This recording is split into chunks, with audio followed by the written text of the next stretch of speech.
Class 11th polity अध्याय 3 समानता। यह अध्याय समानता की अवधारणा के बारे में है।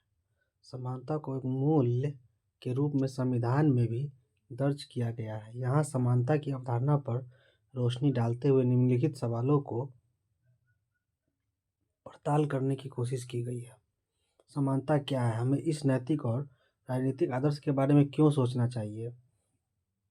क्या समानता का मतलब व्यक्ति से हर स्थिति में एक समान बर्ताव करना है?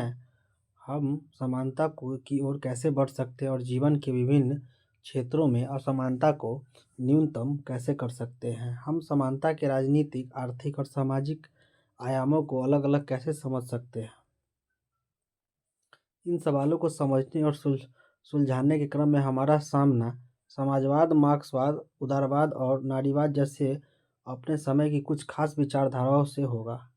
इस अध्याय में हम असमानता की स्थिति के बारे में कुछ आंकड़े और चित्र देखेंगे। ये केवल इसलिए दिए गए हैं कि हम असमानता की प्रकृति को समझ बूझ सके। इन आंकड़ों और चित्रों को याद करने की जरूरत नहीं है। समानता क्यों महत्वपूर्ण है? क्यों महत्वपूर्ण है? समानता एक शक्तिशाली नैतिक और राजनीतिक आदर्श के रूप में कई शताब्दियों से मानव समाज को प्रेरित और निर्देशित करता रहा है। समानता की बात सभी आस्थाओं और धर्मों में समाविष्ट है। हर धर्म की रचना के रूप में प्रत्येक मनुष्य के समान महत्व की घोषणा करता है। समानता की अवधारणा एक राजनीतिक आदर्श के रूप में विशिष्टताओं पर जोर देती है, जिसमें तमाम मनुष्य रंग, लिंग, वंश या राष्ट्रीयता के फर्क के बाद भी साझेदार होते हैं। समानता का दावा है कि समान मानवता के कारण सभी मनुष्य समान महत्व और सम्मान पाने योग्य है। साझी मानवता की यह धारणा की सार्वभौमिक मानवाधिकार या मानव के प्रति अपराध जैसे धारणाओं के पीछे रहती है। बहुत सी सामाजिक संस्थाएं और राजसत्ता लोगों में पद, धन, हैसियत या विशेषाधिकार की असमानता कायम रखती है। आधुनिक काल में सभी मनुष्य की समानता एक राजसत्ता और ऐसी सामाजिक संस्थाओं के खिलाफ संघर्षों में एकजुटता लाने वाले नारे के रूप में इस्तेमाल किया गया। 18वीं शताब्दी के उत्तरार्ध में हुई फ्रांसीसी क्रांति में भूसामंती अभिजन वर्ग और राजशाही के खिलाफ विद्रोह के दौरान स्वतंत्रता, समानता और भाईचारे फ्रांसीसी क्रांतिकारियों का नारा दिया। समानता की मांग 20वीं शताब्दी में एशिया और अफ्रीका के उपनिवेश विरोधी स्वतंत्रता संघर्षों के दौरान भी उठी थी और यह लगातार उन संघर्षरत समूहों द्वारा उठाई जा रही थी जो महसूस करते थे कि उन्हें समाज में किनारे कर दिया गया है, जैसे कि महिलाएं या दलित। विभिन्न धार्मिक ग्रंथों से ऐसे उदाहरण खोजें जो समानता के विचार को सबल करते हो। इन उदाहरणों को अपनी कक्षा में पढ़ें। मैं जिन लोगों को जानता हूँ वे सभी किसी न किसी धर्म के में विश्वास करते हैं। मैं जिन धर्मों के बारे में जानता हूँ वे सभी समानता का संदेश देते हैं। जब ऐसा है तो दुनिया में असमानता क्यों है? समानता आज समानता व्यापक रूप से स्वीकृत आदर्श है, जिसे अनेक देशों के संविधान और कानूनों में सम्मिलित किया गया है। फिर भी समाज में हमारे चारों ओर असमानता के बजाय असमानता अधिक नजर आती है। अपने देश में हम आलीशान आवासों के साथ साथ झोपड़पट्टियां, विश्व स्तरीय सुविधाओं से लैस स्कूलों और वातानुकूलित कक्षाओं के साथ पेयजल या शौचालय की सुविधाओं से भी विहीन स्कूल भोजन की बर्बादी के साथ साथ भुखमरी देख सकते हैं। कानून जो वादा करता है और जो हमारे चारों ओर मौजूद है, उनके बीच अंतर बिल्कुल स्पष्ट है। नीचे विश्व और हमारे देश के स्तर पर असमानता को दर्शाने वाले कुछ आंकड़े दिए गए हैं। इन पर एक गहरी नज़र डालें। विश्व स्तर पर असमानता को दर्शाने वाले कुछ आंकड़े दिए गए हैं।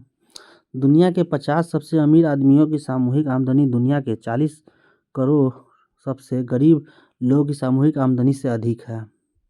दुनिया के 40% गरीब जनसंख्या की दुनिया की कुल आमदनी के में हिस्सा 5% है, जबकि 10% अमीर लोग दुनिया की 54% आमदनी पर नियंत्रण रखते हैं। पहली दुनिया खासकर उत्तरी अमेरिका और पश्चिमी यूरोप के आंकड़े औद्योगिक देश में दुनिया की आबादी का 25% हिस्सा रहता है, लेकिन दुनिया के 86% उद्योग इसी देशों में है। दुनिया की 80% ऊर्जा इसी देशों में इस्तेमाल की जाती है। इस अंग्रेज औद्योगिक देशों के निवासी भारत या चीन जैसे विकासशील देशों के निवासी की तुलना में कम से कम 3 गुना अधिक पानी, 10 गुना ऊर्जा, 13 गुना लोहा और इस्पात तथा 14 गुना कागज का उपभोग करते हैं। गर्भावस्था से जुड़े कारणों से मरने का खतरा नाइजीरिया के 18 से 1 मामले में है, जबकि कनाडा के लिए यह खतरा 8700 से 1 मामले में है। जमीन के अंदर से निकलने वाले ईंधन, कोयला, पेट्रोलियम और गैस के जलने से दुनिया भर में जो कार्बन डाइऑक्साइड निकलती है, उसमें से पहली दुनिया के औद्योगिक देशों का हिस्सा 2/3 है। अम्लीय वर्षा, एसिड रेन के लिए जिम्मेदार सल्फर और नाइट्रोजन ऑक्साइड का भी 3/4 हिस्सा इन्हीं देशों द्वारा उत्सर्जित होता है। ज़्यादा प्रदूषण फैलाने वाले बहुत सारे उद्योगों को विकसित देशों से हटाकर विकासशील देशों में लगाया जा रहा है। मानव विकास report 2005, United Nations Development Programme. Bharat में आर्थिक असमानता को दर्शाने वाले कुछ आंकड़े। यहाँ भारत की 2011 की जनगणना के लिए घरेलू संपदा और सुविधाओं के बारे में कुछ आंकड़े प्रस्तुत है। इनको याद करने की आवश्यकता नहीं है। इन आंकड़ों को गांव और शहर के बीच असमानता को समझने के लिए पढ़िए। आपका परिवार इन आंकड़ों में कहाँ आता है? परिवार जिनके पास है। बिजली का कनेक्शन ग्रामीण परिवार में 55%, शहरी परिवार में 93%। बिजली में मकान नल कनेक्शन 35%। मकान में स्नानघर, टेलीविज़न, स्कूल, मोटरसाइकिल इत्यादि। हमारे चारों ओर बहुत सी असमानताएं ऐसी हैं जिन पर कोई आपत्ति नहीं करता। ऐसे में देश और दुनिया की असमानताओं पर बात करना बकवास है। ज़रा इस बात पे ध्यान दो, कैसे कैसे माता पिता मेरे भाई की तरफदारी रहते हैं। यहाँ हमारा सामना एक विरोधाभास से होता है। लगभग हर कोई समानता के आदर्श को स्वीकार करता है, जबकि लगभग एक तरफ हमें असमानता के दर्शन होते हैं। हम एक ऐसी जटिल दुनिया में रहते हैं जिसमें धन, संपदा, अवसर, कार्य स्थिति और शक्ति की भारी असमानता है। क्या हमें इस तरह की असमानताओं से चिंतित होना चाहिए?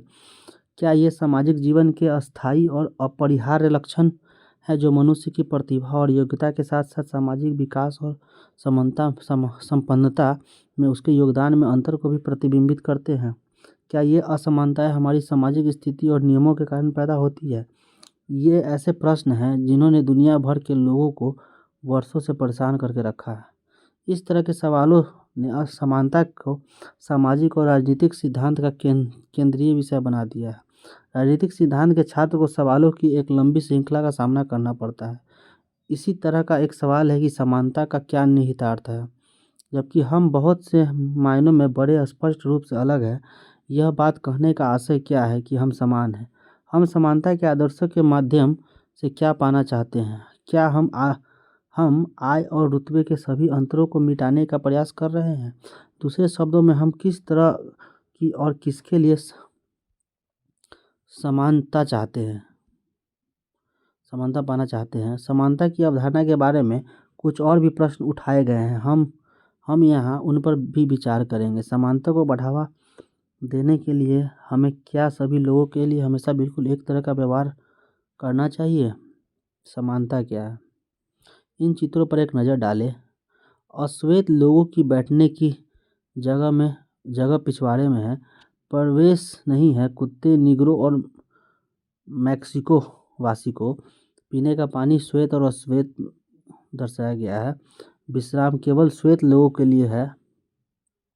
ये चित्र मनुष्यों के बीच नस्ल और रंग के आधार पर भेदभाव की ओर संकेत करते हैं।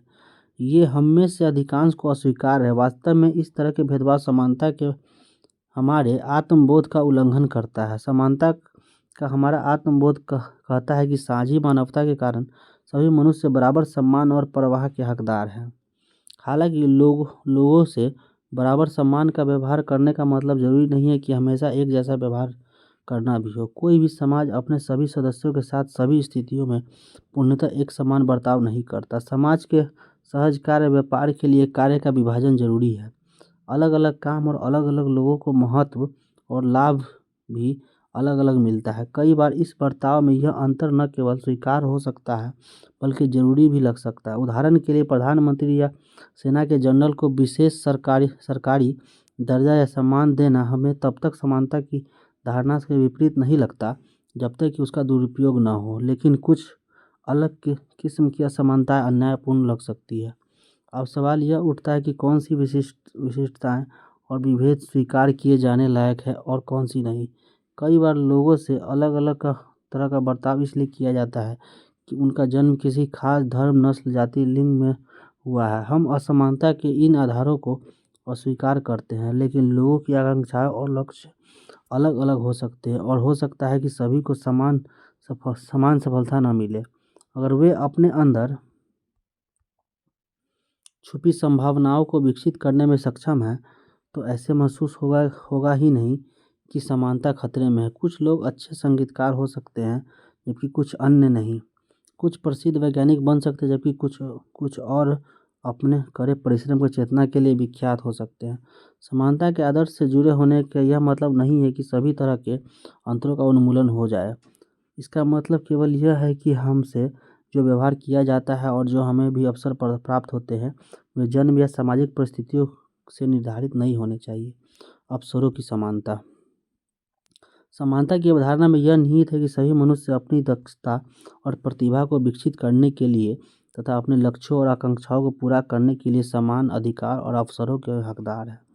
इसका आशय यह है कि समाज में लोग अपनी पसंद और प्राथमिकताओं के मामले में अलग हो सकते हैं। उनकी प्रतिभा और योग्यता में भी अंतर हो सकता है और हो सकता है कि इस कारण कुछ लोग अपने चुने हुए क्षेत्रों में बाकी लोगों से ज़्यादा सफल हो जाएं, लेकिन केवल इसीलिए कि कोई क्रिकेट में पहले पायदान पर पहुंच गया है या कोई बहुत सफल वकील बन गया है। समाज को असमान नहीं माना जा सकता। दूसरे शब्दों में सामाजिक दर्जा, संपत्ति या विशेषाधिकार में समानता का अभाव होना महत्वपूर्ण नहीं है। केवल शिक्षा, स्वास्थ्य और सुरक्षा, आवास जैसी बुनियादी चीज़ों की उपलब्धता में असमानताओं को कोई समाज असमान और अन्यायपूर्ण बनाता है। प्रकृति और सामाजिक असमानताएं। राजनीतिक सिद्धांत में प्राकृतिक असमानताओं और सामाजिक असमानताओं में अंतर किया जाता है। प्राकृतिक असमानताएं लोगों को उनकी विभिन्न क्षमताओं, प्रतिभा और उनसे अलग अलग चयन के कारण पैदा होती है। समाज जनित असमानताएं वे होती है जो समाज में अवसरों की असमानता होने या किसी समूह का दूसरे समूह द्वारा शोषण किए जाने से पैदा होती है। प्राकृतिक असमानताएं लोगों की जन्मगत विशिष्टताओं और योग्यताओं का परिणाम मानी जाती है। यह आमतौर पर मान लिया जाता है कि प्रकृति विभिन्नताओं को बदला नहीं जा सकता। दूसरी ओर वे सामाजिक असमानता जिन्हें समाज ने पैदा किया है। उदाहरण स्वरूप कुछ समाज बौद्धिक काम करने वालों को शारीरिक कार्य करने वाले से अधिक महत्व देते हैं और उन्हें अलग तरीके से लाभ देते हैं। वे विभिन्न वंश, रंग या जाति के लोगों के साथ भिन्न व्यवहार करते। इस तरह के भेदभाव में समाज के मूल्य प्रतिबंधित होंगे और इनमें से कुछ हमें निश्चित रूप से अनुचित लग सकते हैं।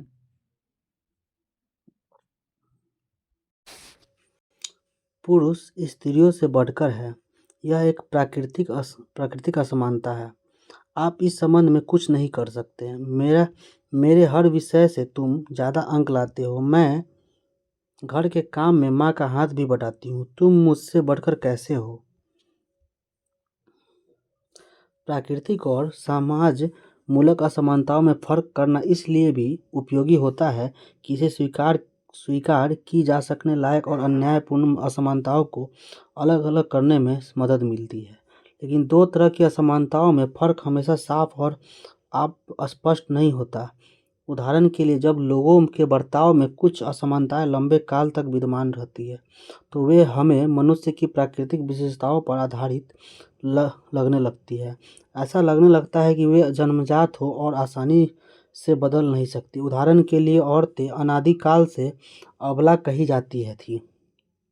उन्हें भीरू व पुरुषों से कम बुद्धि का माना जाता था, जिन्हें विशेष संरक्षण की जरूरत थी। इसलिए यह मान लिया गया था कि औरतों को समान अधिकार से वंचित करना न्याय संगत है। अफ्रीका में काले लोग उनके औपनिवेशिक शासकों द्वारा कम बुद्धि वाले, नीरे बच्चे और महज शारीरिक श्रम, खेलकूद और संगीत में बेहतर माने गए। यह धारणा दास प्रथा जैसी संस्थाओं को न्योचित ठहराने में प्रयुक्त हुई।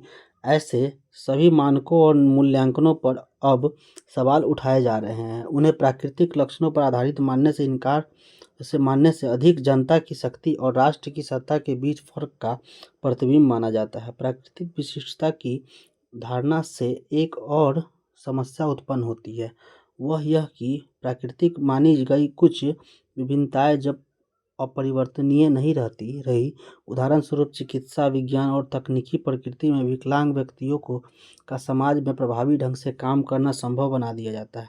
आज कंप्यूटर नेत्रहीन व्यक्तियों की मदद कर सकता है, पर पहियादार कुर्सी और कृत्रिम पाँव शारीरिक अक्षमता से निराकरण में सहायक हो सकता है। यहाँ तक कि केमिस्ट सर्जरी से किसी व्यक्ति को शक्ल या सूरत ही बदला जा सकता है। प्रसिद्ध भौतिकवाद स्टीफन हॉकिंग शायद ही चल या बोल सकते हैं, पर उन्होंने विज्ञान में बड़ा योगदान दिया है। आज अगर विकलांग लोगों को उनकी विकलांगता से उबरने के लिए जरूरी मदद और उसके कामों के लिए उचित पारिश्रमिक देने से इस आधार पर इनकार कर दिया जाए कि प्राकृतिक रूप से वे कम सक्षम हैं, तो यह अधिकतर लोगों को अन्यायपूर्ण लगेगा। इन सब जटिलताओं के कारण प्राकृतिक और सामाजिक असमानताओं के बीच के फर्क को किसी समाज के कानून और नीतियों का निर्धारण करने में मानदंड में तौर पर उपयोग करना कठिन होता है। इस कारण से बहुत से सिद्धांतकार अपने चयन से पैदा हुई असमानताओं और व्यक्तियों के विशेष परिवार या परिस्थितियों में जन्म लेने से पैदा हुई असमानताओं में फर्क करते हैं। यह दूसरी तरह की असमानता और समानता के पक्षधर लोगों के सरोकार का स्रोत है। वे चाहते हैं कि परिवेश में जन्मी असमानताओं को न्यूनतम और समाप्त किया जाए। समानता के 3 आयाम। हमें इस सवाल पर विचार किया कि किस प्रकार सामाजिक अंतर स्वीकार किया जा सकते हैं। इस पर विचार करने के बाद हमें यह सोचने की जरूरत है कि समाज में वे कौन कौन से आयाम हैं जिन्हें हम पाना चाहते हैं। समाज में व्याप्त अलग अलग तरह की असमानताओं को पहचानते समय विभिन्न विचारकों और विचारधाराओं ने समानता के राजनीतिक, सामाजिक और आर्थिक 3 आयामों को रेखांकित किया। समानता के इन तीनों आयामों को लक्ष्य करते हुए एक अधिक न्यायपूर्ण और समतामूलक समाज की ओर बढ़ा जा सकता है। राजनीतिक समानता। लोकतांत्रिक समाजों में आमतौर पर सभी सदस्यों को समान नागरिक प्रदान करना राजनीतिक समानता में शामिल है। आप नागरिकता के अध्याय में पढ़ेंगे कि समानता नागरिकता अपने साथ कुछ मूल अधिकार, मसलन मतदान का अधिकार, कभी नहीं आने जाने, संगठन बनाने और अभिव्यक्ति की स्वतंत्रता और धार्मिक विश्वास की आज़ादी लाती है। ये ऐसे अधिकार हैं जो नागरिकों को अपनी विकास करने और राज्य के कामकाज में हिस्सा लेने में सक्षम बनाने की आवश्यकता माने जाते हैं। लेकिन ये केवल औपचारिक अधिकार है जिन्हें औपचारिक संविधान और कानूनों द्वारा सुनिश्चित किया गया। हम जानते हैं कि सभी नागरिकों को समान अधिकार देने वाले देशों में भी काफ़ी असमानताएं बरकरार हैं। ऐसी असमानताएं अमूमन सामाजिक और आर्थिक क्षेत्रों में नागरिकों को उपलब्ध संसाधनों, अवसरों की विभिन्नता का परिणाम होती है। इसलिए अक्सर समान अवसर या मुकाबले के लिए एक समान तिथियों की मांग उठती है। हमें याद रखना चाहिए कि राजनीतिक समानता न्यायपूर्ण और समतावादी समाज के गठन के लिए निश्चित रूप से महत्वपूर्ण घटक है, लेकिन यह अपने आप में पर्याप्त नहीं होती है।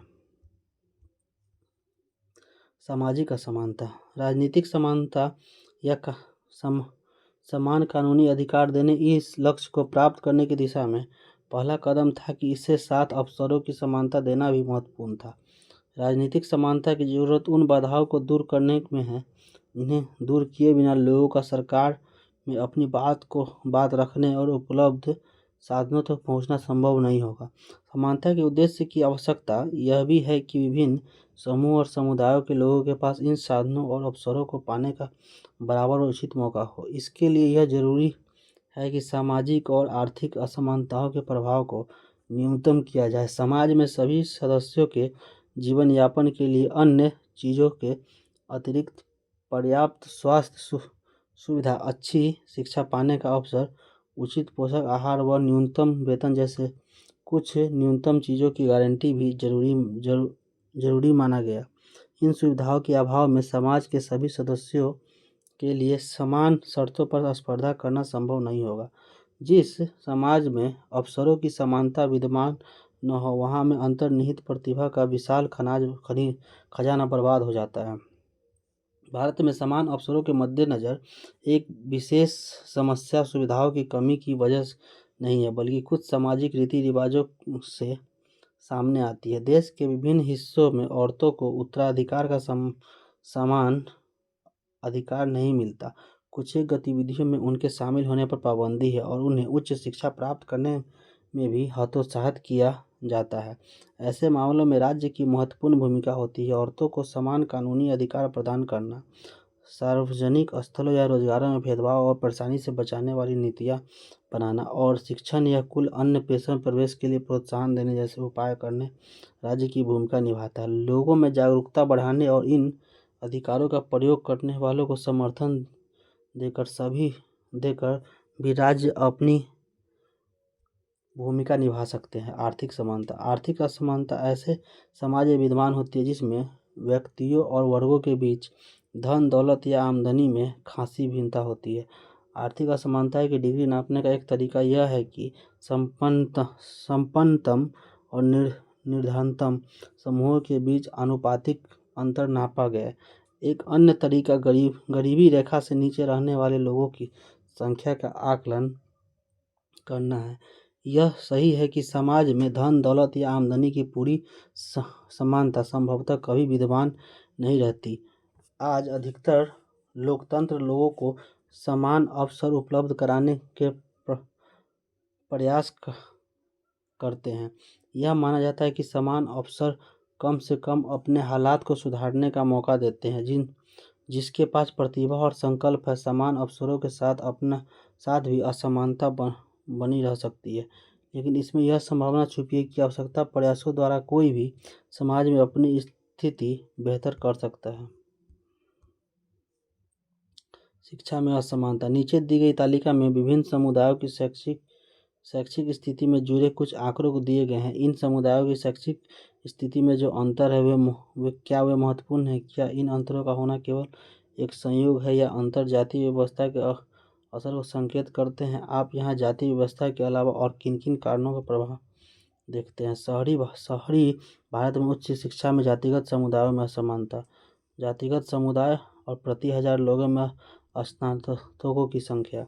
अनुसूचित जाति 47,000 प्रति, मुस्लिम 61, हिंदू अत्यंत पिछड़ी जाति 86, हिंदू अनुसूचित जनजाति 109, ईसाई 237, सिख 250, हिंदू उच्च जातियाँ 253, अन्य धार्मिक समुदाय 315, अखिल भारतीय औसत 155। नेशनल सैंपल सर्वे ऑर्गेनाइजेशन 55वां राउंड सर्वे 1999 से 2000 तक।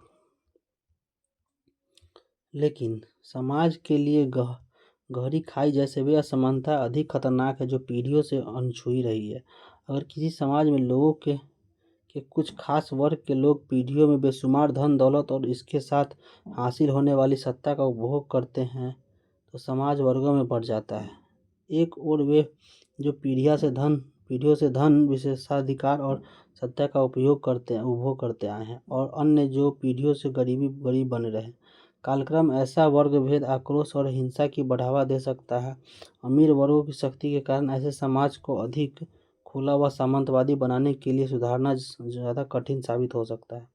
मार्क्सवाद और उदारवाद हमारे समाज की दो प्रमुख राजनीतिक विचारधाराएं हैं। मार्क्स 19वीं सदी की एक प्रमुख विचारधारा था। मार्क्स ने दलील दी कि खाईनुमा असमानताओं की बुनियादी कारण महत्वपूर्ण आर्थिक संसाधनों जैसे जल, जंगल, जमीन या तेल समेत अन्य प्रकार की संपत्ति का निजी स्वामित्व है। निजी स्वामित्व मालिकों के वर्ग को सिर्फ अमीर नहीं बनाता, उन्हें राजनीतिक ताकत भी देता है। यह ताकत उन्हें राज्य की नीतियों और कानूनों को प्रभावित करने में सक्षम बनाती है और वे लोकतांत्रिक सरकार के लिए खतरा साबित हो सकते हैं। मार्क्सवादी और समाजवादी महसूस करते हैं कि आर्थिक असमानता, सामाजिक रुतबे या विशेषाधिकार जैसी अन्य तरह की सामाजिक असमानताओं को बढ़ावा देती है। इसलिए समाज में असमानता से निपटने के लिए हमें समान अवसर उपलब्ध कराने से आगे जाने और आवश्यक संसाधनों और अन्य तरह की संपत्ति पर जनता का नियंत्रण कायम करने और सुनिश्चित करने की जरूरत है। ऐसे विचार विवादास्पद हो सकते हैं, लेकिन उन्हें ऐसे महत्वपूर्ण मुद्दे उठाए जिनके समाधान करने की ज़रूरत है। महिलाओं को सेना की लड़ाकू टुकड़ियों में शामिल होने और सेना के सर्वोच्चतम पद पर पहुंचने की अनुमति होनी चाहिए। संयुक्त राज्य अमेरिका में नस्लीय असमानता एक अधूरा स्वप्न। संयुक्त राज्य अमेरिका में नस्लीय असमानता के बारे में और भी खोज करें। हमारे देश में कौन कौन से समूह इस प्रकार की असमानताओं के शिकार हैं? अमेरिका में इस असमानता को कम करने के लिए किस प्रकार की नीतियाँ अपनाई गई? क्या उनके अनुभवों से कुछ सीखा जा सकता है? क्या उन्होंने भी हमारे अनुभवों से कुछ सीखा है? 40 से कम उम्र के 10 लाख अफ्रीकी अमेरिकी लोग जेल की सलाखों के पीछे हैं। 13 न्यूनतम मजदूरी वास्तविक रूप 1968। 13% अश्वेत पुरुष का वयस्क मताधिकार से वंचित हुए। ऊपरले 20% लोगों का 83% धन संपदा पर अधिकार। आयात की असमानता। निचले 20% लोगों के पास धन संपदा बिल्कुल नहीं है। 35% की कमी 2006। उदारवादी सिद्धांतों में विरोधी दृष्टिकोण पाया जा सकता है। उदारवादी समाज में संसाधनों और लाभांश के वितरण के सर्वाधिक कारगर और उचित तरीके के रूप में प्रतिद्वंदिता के सिद्धांत का समर्थन करते हैं। वे मानते हैं कि सबके लिए जीवन यापन के न्यूनतम स्तर और समान अवसर प्रदान करने और सुनिश्चित करने के लिए राज्य को हस्तक्षेप करना है, लेकिन इससे समाज में खुद ब खुद समानता और न्याय स्थापित नहीं हो सकता। स्वतंत्र और निष्पक्ष परिस्थितियों में लोगों के बीच प्रतिस्पर्धा ही समाज में लाभांशों के वितरण का सबसे न्यायपूर्ण और कारगर उपाय होती है। उदारवादियों का मानना है कि जब तक प्रतिस्पर्धा स्वतंत्र और खुली होगी, असमानताओं की खाई नहीं बनेगी और लोगों को अपनी प्रतिभा और प्रयासों का लाभ मिलता रहेगा। उदारवादियों के लिए नौकरियों में नियुक्त और शैक्षणिक संस्थाओं में प्रवेश के लिए चयन के रूप में प्रतिस्पर्धा का सिद्धांत सर्वाधिक नियोजित और कारगर है। उदाहरण स्वरूप, अपने देश में अनेक छात्र व्यावसायिक पाठ्यक्रमों में नामांकन की आशा करते हैं, जबकि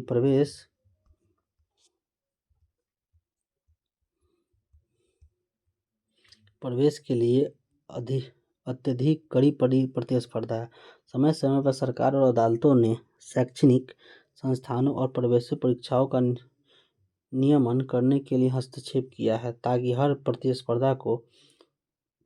की स्पर्धा को उचित और समान अवसर मिले। फिर भी कुछ को प्रवेश नहीं मिला, लेकिन इसे सीमित सीटों में बंटवारे का निष्पक्ष तरीका माना जाता है।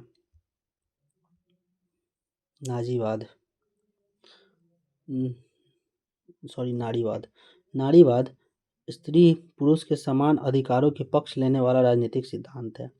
वे स्त्री या पुरुष नारीवाद कहलाते हैं, जो मानते हैं कि स्त्री पुरुष के बीच की अनेक असमानताएं न तो नैसर्गिक है और न ही आवश्यक। नारीवादियों का मानना है कि इन असमानताओं को बदला जा सकता है और स्त्री पुरुष एक समतापूर्ण जीवन जी सकते हैं। नारीवाद के अनुसार स्त्री पुरुष असमानता पितृसत्ता का परिणाम है। पितृसत्ता से आशय एक ऐसे सामाजिक, आर्थिक और सांस्कृतिक व्यवस्था से है जिसमें पुरुष को स्त्रियों से अधिक महत्व और शक्ति दी जाती है। पितृसत्ता का इस मान्यता पर आधारित है कि पुरुष और स्त्री प्रकृति से भिन्न है और यही विभिन्नता समाज को उनकी असमान स्थितियों और न्यायोचित ठहराती है। नारीवाद इस नजरिए पर सवालिया निशान लगाते हैं। इसके लिए स्त्री पुरुष के जैविक विभेद और स्त्री पुरुष के बीच सामाजिक भूमिकाओं के विभेद के बीच अंतर करने का आग्रह करते हैं। जैविक या लिंग भेद प्राकृतिक और जन्मजात होता है, जबकि लैंगिक जेंडर या समाज जनित है। इसे यूं भी समझा जा सकता है कि मनुष्य का नर या मादा के रूप में जन्म होता है, लेकिन औरत या मर्द को जिन सामाजिक भूमिकाओं में हम देखते हैं उन्हें समाज गढ़ता है। उदाहरण के लिए जीव विज्ञान एक तथ्य है कि लोग केवल औरतों की गर्भ धारण करके बालकों को जन्म दे सकती है, लेकिन जीव विज्ञान के तथ्य से यह निहित नहीं है कि जन्म देने के बाद केवल स्त्री ही बालक का लालन पोषण करे। नारीवादियों ने हमें सिखाया है कि स्त्री पुरुष असमानता का अधिकांश प्रकृति से ही नहीं समाज से पैदा किया है। पितृसत्ता से श्रम का कुछ ऐसा विभाजन किया है जिसमें स्त्री निजी और घरेलू किस्म के कामों के लिए जिम्मेदार है, जबकि पुरुष की जिम्मेदारी सार्वजनिक और बाहरी दुनिया से है। नारीवादी इस विभेद पर भी सवाल खड़ा करते हैं। उनका कहना है कि अधिकतर स्त्रियां सार्वजनिक और बाहरी क्षेत्र में भी सक्रिय होती हैं, इसलिए दुनिया भर में अधिकतर स्त्रियां घर के बाहर अनेक क्षेत्रों में कार्य करती हैं, लेकिन घरेलू कामकाज की पूरी जिम्मेदारी केवल स्त्रियों के कंधों पर है। नारीवाद इसे स्त्रियों के कंधों को दोहरा बोझ बताते हैं। हालांकि इस दोहरे बोझ के बावजूद स्त्रियों को सार्वजनिक क्षेत्रों में निर्णयों में न के बराबर महत्व दिया जाता है। नारीवाद का मानना है कि निजी सार्वजनिक के बीच यह विभेद और समाज की व्यक्ति द्वारा गढ़ी हुई लैंगिक असमानता के सभी रूपों को मिटाया जा सकता है और मिटाया जाना चाहिए। अपने विद्यालय के छात्र छात्राओं पर ध्यान दो और उनमें नजर आने वाली सभी आर्थिक सामाजिक असमानताओं की सूची बनाओ। समाजवादियों से उलट उदारवादी नहीं मानते कि राजनीतिक, आर्थिक और सामाजिक असमानता एक दूसरे को अनिवार्यतः जुड़ी होती है। उनका मानना है कि इनमें से हर क्षेत्र में असमानताओं का निराकरण ठोस तरीके से करना चाहिए। इसलिए लोकतंत्र राजनीतिक समानता प्रदान करने में मददगार हो सकता है, लेकिन सामाजिक विभिन्नताओं और आर्थिक असमानताओं के समाधान के लिए विविध रणनीतियों की खोज करना जरूरी है। उदारवादियों के लिए असमानता अपने आप में समस्या नहीं है, बल्कि वे केवल ऐसी अन्यायी और गहरी असमानताओं को ही समस्या मानते हैं जो लोगों को उनकी व्यक्तिगत क्षमताएं विकसित करने से रोकती है। हम समानता को बढ़ावा कैसे दे सकते हैं? अभी समानता के उद्देश्य को पाने के सर्वाधिक वांछनीय तरीके के बारे में समाजवादियों और उदारवादियों के बीच के कुछ बुनियादी मतभेदों पर चर्चा की गई है, जबकि इन अलग अलग दृष्टिकोणों के तुलनात्मक गुणों और सीमाओं पर विश्व भर में बहस हो रही है। आज भी यह विचार करना जरूरी है कि समानता की ओर बढ़ने के लिए कौन से सिद्धांत और नीतियाँ आवश्यक होंगी। खास तौर से सोचना है कि क्या समानता लाने के उद्देश्य के लिए सकारात्मक योजना उचित है। इस मुद्दे पर हाल के वर्षों में बहुत विवाद खड़ा हुआ है। इस विषय पर अगले खंड में चर्चा की जाएगी। औपचारिक समानता की स्थापना। समानता लाने की दिशा में पहला कदम असमानता और विशेषाधिकार और औपचारिक व्यवस्था को समाप्त करना होगा। दुनिया भर में सामाजिक, आर्थिक और राजनीतिक असमानताओं को कुछ रीति रिवाज और कानूनी व्यवस्थाओं में संरक्षित रखा गया है। इन रिवाजों या कानूनों द्वारा समाज के कुछ हिस्सों को तमाम किस्म के अवसरों और लाभों का आनंद उठाने से रोका जाता था। बहुत सारे देशों में गरीब लोगों को मताधिकार से वंचित रखा जाता था। महिलाओं को बहुत सारे व्यवसाय और गतिविधियों में भाग लेने की इजाज़त नहीं थी। भारत में जाति व्यवस्था निचली जातियों को शारीरिक श्रम के अलावा कुछ भी करने से रोकती थी। कुछ देशों में केवल कुछ खास परिवारों के लोगों की ही सर्वोच्च पदों तक पहुंच सकते थे। समाजवाद असमानताओं के जवाब में उपजे कुछ राजनीतिक विचारों का समूह है। ये खासकर असमानताएं थी जो औद्योगिक पूंजीवादी अर्थव्यवस्था से पैदा हुई और उसमें बाद तक बनी रही। समाजवाद का मुख्य सरोकार वर्तमान असमानताओं को न्यूनतम करना और संसाधनों का न्यायपूर्वक बंटवारा है। हालांकि समाजवाद के पक्षधर पूरी तरह से बाजार के खिलाफ तो नहीं होते, लेकिन वे शिक्षा और स्वास्थ्य सेवा जैसे आधारभूत क्षेत्रों में सरकारी नियमन, नियोजन और नियंत्रण का समर्थन जरूर करते हैं। भारत में प्रमुख समाजवादी चिंतक राम मनोहर लोहिया ने 5 तरह की असमानताओं को पहचान किया जिसके खिलाफ एक साथ लड़ना होगा। स्त्री पुरुष असमानता, चमड़ी के रंग पर असमानता, जातिगत असमानता, कुछ देशों का अन्य औपनिवेशिक शासकों और निसंदेह आर्थिक असमानता। यह आज स्वप्रमाणित धारणा लग सकती है, लेकिन लोहिया के समय में समाजवादियों के बीच आमतौर पर यही तर्क चलता था कि असमानता का एकमात्र रूप वर्गीय असमानता है, जिसके खिलाफ संघर्ष अपरिहार्य है। दूसरी असमानता गौण है। यह आर्थिक असमानता का खात्मा होते हैं कि स्वतः खत्म हो जाएगी। लोहिया का कहना था कि इन असमानताओं में से प्रत्येक अलग अलग जड़ें हैं और उन सबके खिलाफ अलग अलग लेकिन एक साथ संघर्ष छेड़ने होंगे। उन्होंने एकांक क्रांति की बात नहीं की है। उनके लिए उक्त 5 असमानताओं के खिलाफ संघर्ष का अर्थ या 5 क्रांतियां। उन्होंने इस सूची में 2 और क्रांतियों को शामिल किया है। व्यक्तिगत जीवन पर अन्यायपूर्ण अतिक्रमण के खिलाफ नागरिक स्वतंत्रता के लिए क्रांति तथा अहिंसा के लिए सत्याग्रह के पक्ष में शस्त्र त्याग के लिए क्रांति। यही सप्त क्रांतियां थी जो लोहिया के अनुसार समाजवाद का आदर्श है। समानता की प्राप्ति के लिए जरूरी है कि ये सभी निषेध या विशेषाधिकारों का अंत किया जाए, क्योंकि बहुत सी व्यवस्थाओं को कानून का समर्थन प्राप्त है। इसलिए यह जरूरी होगा कि सरकार और कानून असमानता की व्यवस्थाओं को संरक्षण देना बंद करे। हमारा संविधान में भी यही किया है। संविधान धर्म, नस्ल, जाति, लिंग या धर्म स्थान के आधार पर भेदभाव करने का भी निषेध करता है। हमारा संविधान छुआछूत की प्रथा का भी उन्मूलन करता है। अधिकतर आधुनिक संविधान और लोकतांत्रिक सरकारें और औपचारिक रूप से समानता के सिद्धांतों को स्वीकार कर चुकी है और इस सिद्धांत को जाति, नस्ल, धर्म या लिंग पर ध्यान दिए बिना सभी नागरिकों को कानून के लिए समान बर्ताव के रूप में समाहित किया गया है। विभेदक बर्ताव द्वारा समानता। जैसा कि हम देख चुके हैं कि समानता के सिद्धांत को यथार्थ में बदलने के लिए औपचारिक समानता या कानून के समक्ष समानता अवश्य तो है, लेकिन पर्याप्त नहीं है। कभी कभी यह सुनिश्चित करने के लिए कि लोग समान अधिकारों का उपभोग कर सकें, उनसे अलग अलग बर्ताव करना आवश्यक होता है। इस उद्देश्य से लोगों के बीच कुछ अंतरों को ध्यान में रखना होता है। उदाहरण के लिए विकलांगों को सार्वजनिक स्थानों पर विशेष ढलानों वाले रास्तों रैंप की मांग नियोजित होगी, क्योंकि इससे ही उन्हें सार्वजनिक भवनों में प्रवेश करने का समान अवसर मिल सकेगा। इस तरह रात में कॉल सेंटरों में काम करने वाली महिलाओं को कॉल सेंटर आते जाते समय विशेष सुरक्षा की जरूरत हो सकती है। इससे उनके काम में समान अधिकार की रक्षा होगी। समानता की कटौती इन्हें नहीं वरन बढ़ावा देने वाले उपायों के रूप में देखा जाना चाहिए। बिल्कुल साफ सुथरे चयन को सुनिश्चित करने के लिए आप सबको एक टेस्ट देना होगा। आप सबको उस पेड़ पर चढ़कर दिखाना है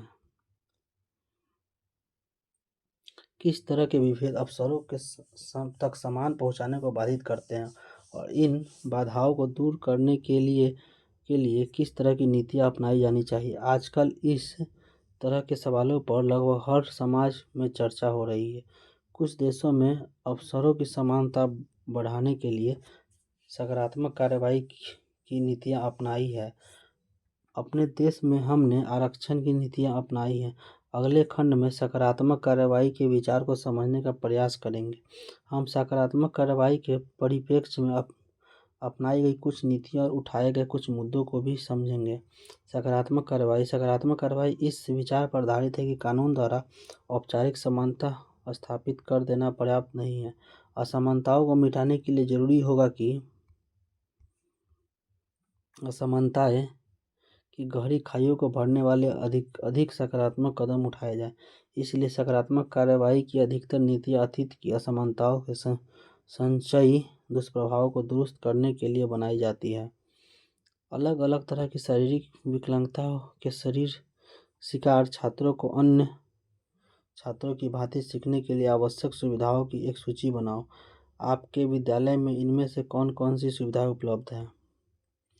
सकारात्मक कार्रवाई के रूप में हो सकते हैं। इसमें वंचित समुदायों के लिए छात्रवृत्ति और हॉस्टल जैसी सुविधाओं पर वरीयता के आधार पर खर्च करने से लेकर नौकरियों और शैक्षणिक संस्थाओं में प्रवेश करने के लिए विशेष व्यवस्था करने तक की नौकरियां हो सकती है। अपने देश में वंचित समूहों को अवसर की समानता देने के लिए हमने नौकरियों और शिक्षा में आरक्षित स्थान या कोटा की नीति को अपनाया है। यह नीति बहुत वाद विवाद और असहमति का केंद्र रही है। नीति इस नीति का इस आधार पर वकालत की गई है कि कुछ समूह वर्जना और अलगाव के कारण सामाजिक पूर्वाग्रह और भेदभाव के शिकार रह रहे हैं। जो समुदाय अतीत में पीड़ित और समान अवसरों से वंचित है, उनसे यह अपेक्षा नहीं की जा सकती कि वे अन्य लोगों से समानता के आधार पर प्रतिस्पर्धा करें। इसलिए एक समतापूर्वक और मूल न्यायपूर्ण समाज के लिए निर्माण के हित में उनको विशेष संरक्षण और सहायता देने की आवश्यकता है। सकारात्मक कार्रवाई के रूप में विशेष सहायता से एक निश्चित समय अवधि तक चलने वाली तदर्थ उपाय माना गया है। इसके पीछे मान्यता यह है कि विशेष बर्ताव इन समुदायों को वर्तमान वंचनाओं से उबरने के लिए सक्षम बनाएगा, फिर ये अन्य समुदायों से समानता के आधार पर प्रतिस्पर्धा कर सकेंगे। हालांकि सकारात्मक कार्रवाई की नीतियों का समाज को अधिक समतामूलक बनाने के लिए समर्थन किया गया है, लेकिन कुछ सिद्धांतकार इन नीतियों के खिलाफ तर्क देते हैं कि वे सवाल करते हैं कि क्या लोगों के विभेदकारी बर्ताव करने से कभी भी अधिक समानता की ओर ले जाएगा। सकारात्मक विभेदीकरण, खासकर आरक्षण की नीतियों के आलोचक इन नीतियों के खिलाफ तर्क देने के लिए समानता के सिद्धांत का सहारा लेते हैं।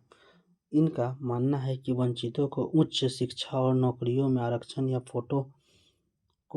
या कोटा देने का कोई प्रावधान अनुचित है, क्योंकि यह मनमाने तरीके से समाज के अन्य वर्गों को समान व्यवहार के अधिकार से वंचित करता है। आलोचकों का कहना है कि आरक्षण भी एक तरह का भेदभाव है। समानता की मांग है कि सब लोग बिल्कुल एक तरह से व्यवहार हो। जब हम व्यक्तियों के बीच जाति या रंग के आधार पर अंतर करते हैं, तब हम जातिगत और नस्लगत पूर्वाग्रह और भी मजबूत कर रहे होते हैं। इस सिद्धांतकारों के लिए उन सामाजिक विशिष्टताओं को समाप्त करना महत्वपूर्ण है जो समाज में को विभाजित करती है। अनुसूचित जाति और जनजाति के लिए सकारात्मक व्यवहार कार्यवाही, कोटा, छात्रवृत्ति, प्रशिक्षण आदि की नीतियां निजी शैक्षिक संस्थाओं में प्रवेश के लिए लागू की जानी चाहिए। इस बहस की रोशनी में यह प्रासंगिक होता है कि व्यक्ति के समान अधिकारों और राज्य के निर्देशक सिद्धांतों के रूप में समानता के बीच फर्क किया जाए। व्यक्ति का किसी शैक्षणिक संस्था में प्रवेश या सार्वजनिक क्षेत्र में रोजगार पाने का समान अधिकार है, लेकिन प्रतिस्पर्धा उचित होनी चाहिए। जब भी कुछ सीमित स्थानों या नौकरियों के लिए प्रतिस्पर्धा हो, तब वंचित समूहों के लोग अलाभकारी स्थिति में शिकार हो सकते हैं।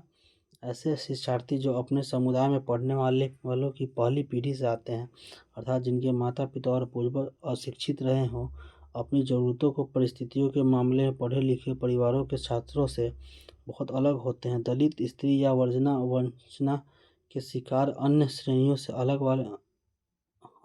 से आने वाले सदस्य कुछ विशेष सहायता पात्र और अधिकारी होते हैं। इस विशेष सहायता को उपलब्ध कराने हेतु राज्य को समानता लाने वाले राज्य सामाजिक नीतियाँ और बनानी चाहिए। इन नीतियों से उन्हें अन्य लोगों के साथ प्रतिस्पर्धा करने का उचित अवसर मिल सकेगा।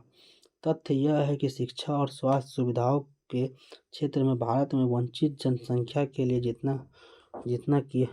जितना किया चाहिए उससे बहुत कम किया गया है। स्कूली शिक्षा के स्तर पर असमानताएं चौंकाने वाली है। ग्रामीण और शहरी झोपड़पट्टियों के बहुत सारे गरीब बच्चों के स्कूल जाने की संभावना नहीं के बराबर है। यदि उन्हें अवसर मिल गया, तब वह स्कूल के पास उन्हें देने के लिए कुछ नहीं होता।